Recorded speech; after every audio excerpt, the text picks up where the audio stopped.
各位朋友，大家好。今日我想帶大家行開下，去邊？就係去尖沙咀嗰間香港歷史博物館。大家可能都知，香港故事呢個常設展由4月1號開始重開啦。呢個展覽啊，真係整咗好耐，翻新咗成5年幾㗎。入面有成2800幾件展品，分咗10個區，由石器時代、史前嗰陣一直講到而家。入面有文物，有舊相，仲有好多影片同互動嘢玩，睇返香港嘅前世今生咁。最緊要係咩？免費入場㗎。不過我建議你哋起碼留返2個鐘，慢慢行，慢慢感受下嗰種華洋匯流、同根同源嘅香港故事。一落到去底層，嗰種海洋嘅感覺就嚟啦。我哋香港嘅祖先以前係住喺沙堤上面嘅，靠海吃海。佢哋好犀利㗎，會用啲尖石去整開啲貝殼，又會用石網墜去捉魚。喺呢度，你仲會見到啲好精緻嘅缺，即係以前嘅耳環，雖然係石做，但磨得好圓滑。你可以想象到，以前嘅香港人雖然生活簡單，但已經好愛美，同個海係幾咁親近。佢哋仲好勤力。我哋喺西貢、大嶼山發現好多石製品嘅遺址。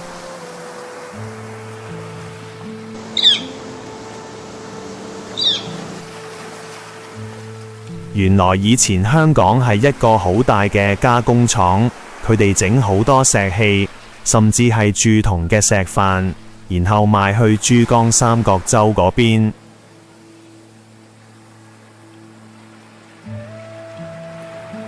仲有啊，新石器時代晚期，佢哋已經識得織衫啦。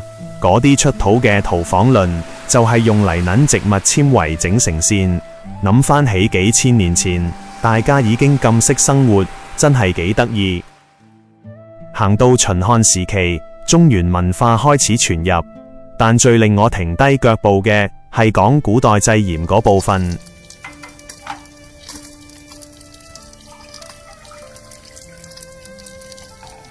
以前香港係產鹽聖地，珠江口嘅鹽田真係數都數唔晒。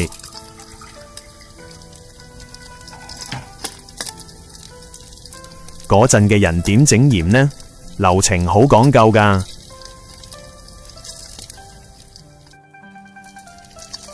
首先要聚沙，將吸咗海水鹽分嘅沙堆埋一齊，跟住就係淋滷，用海水沖洗啲沙，濾出濃縮嘅鹹水，即係滷水。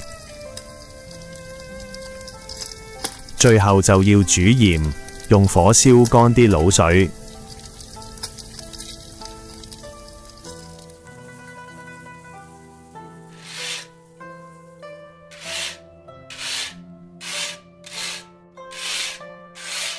講到宋代就更加有畫面啦。嗰陣香港最出名係產鹽，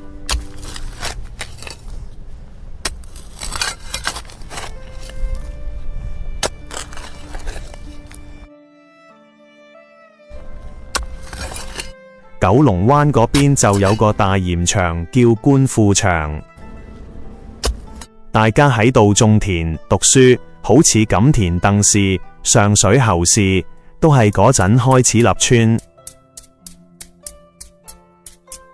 到咗明清時期，大家就開始學識曬鹽，利用太陽同風力，慳返好多柴火。最值得留意嘅係一塊石，大嶼山梅窩出土過一塊李府石邑碎山界石。呢個李府指嘅就係廣東第一個探花李昂英。呢塊石而家就喺博物館入面，係活生生嘅歷史證明。行到第3區，氣氛就變得有啲沉重，亦都好真實。最令我感觸嘅係啲勞動印記。你有冇見過咕喱簽？50年代末之前，碼頭啲苦力搬一件貨，就攞一支竹簽，收工就憑簽領人工。每一支簽其實都係一滴汗一份力。仲有嗰位保險大王李玉堂，由美國返嚟香港發展，創辦咗首間華資銀行廣東銀行。之後外資銀行同華商開始興起。匯豐1865年成立。呢度展示咗好多舊報紙，好似《星島日報》嘅創刊號，仲有當年嘅英文報紙《南華早報》（South China Morning Post）。睇返呢啲舊報章，你會見到當時嘅社會百態。最得意係見到啲舊廣告，好似中華煤氣公司嘅暖爐報紙廣告，字體同畫風都好有年代感，可以想象到當年有煤氣暖爐用，已經係好摩登嘅生活享受。香港嗰種國際都會嘅雛形，就係咁樣一磚一瓦拼湊出嚟。講到香港人，當然唔少得客家、學佬同疍家水上人。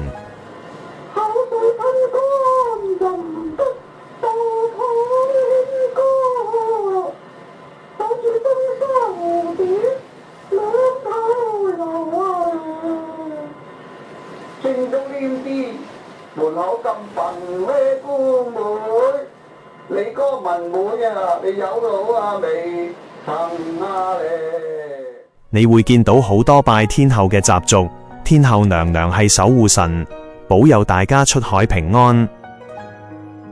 客家人好重視風水，佢哋村後一定有風水林。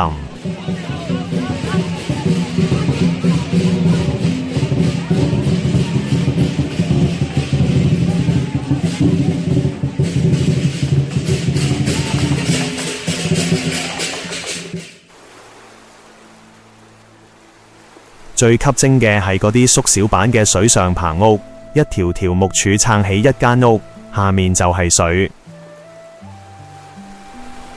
見到啲阿媽阿婆喺度曬鹹魚，嗰種陣陣嘅鹹香味，仲有喺棚屋生活嘅煙火氣，真係好代表到舊時大澳香港仔嗰種漁港風情。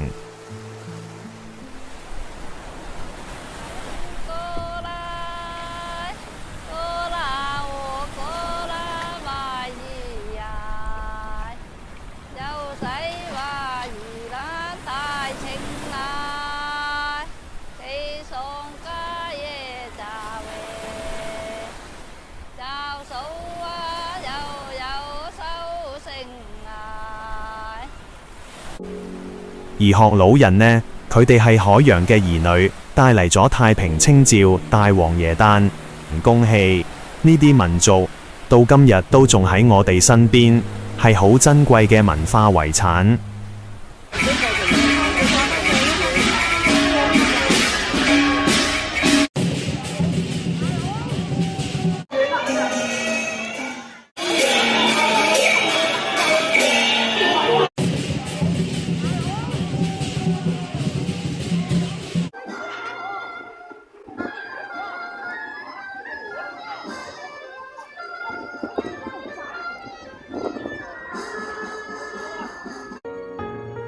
再行前啲，哇！呢度真係好壯觀，展覽竟然將一架10米原大嘅叮叮搬咗入嚟，企喺車隔籬，好似返咗去舊時嘅德輔道中咁。仲有啊，你會見到以前啲舊建築，佢哋會喺天台或者屋頂曬乾貨，例如曬臘腸、曬陳皮。以前嘅空間雖然窄，但大家都會用盡每一寸陽光。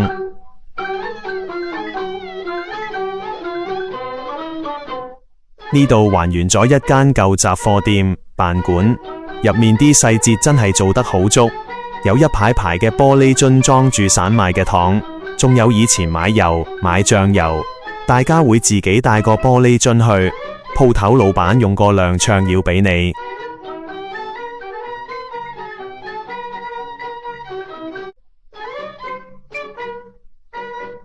呢種街坊情懷真係好難得。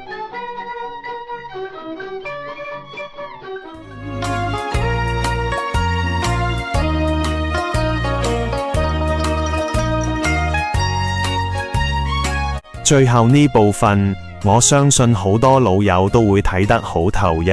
首先就係嗰啲霓虹招牌，以前香港嘅夜晚真係銀光十色，唐樓外牆全部都係呢啲招牌。雖然而家好多都拆咗，或者換咗 LED， 但呢份工藝喺2024年已經列入咗非物質文化遺產。呢啲光影就係我哋幾代人嘅集體回憶。旋律流淌着忠於我們的故事。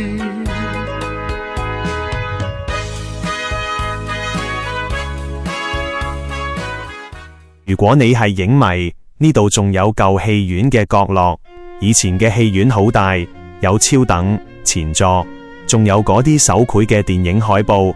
比起而家嘅迷你戲院，嗰種氣氛真係冇得比。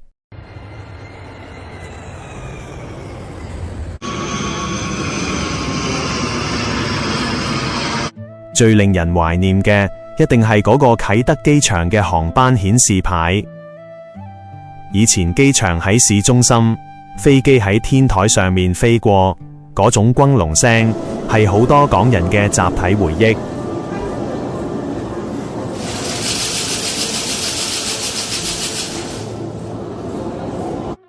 仲有以前嘅茶樓歌壇，好熱鬧㗎。一到夜晚7點，茶樓就變歌壇，歌伶走場唱歌。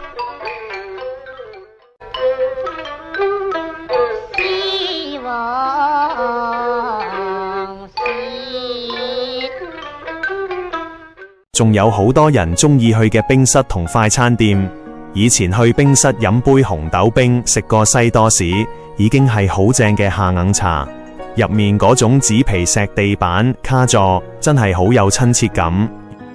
成個展覽行完，由史前行到現代，睇住呢2800幾件展品，你會發現香港嘅故事唔單止係歷史書上面嘅文字，而係有一種溫度，有一種厚度。呢個展覽真係好值得大家親自去行一次，揾返屬於你自己嘅嗰份記憶。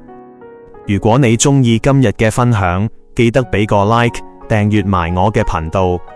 我哋下次再見，拜拜。